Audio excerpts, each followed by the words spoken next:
Hello, I am doctor Riyaz Ansari.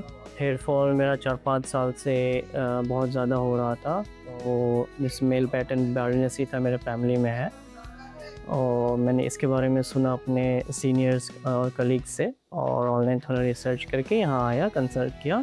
अभी 6 महीना हो गया है, रिज़ल्ट काफ़ी अच्छा है और अभी इतना ज़्यादा हेयर फॉल भी नहीं हो रहा है। डेफिनेटली मैं रिकमेंड करूँगा न्यू रूट्स हेयर क्लिनिक को।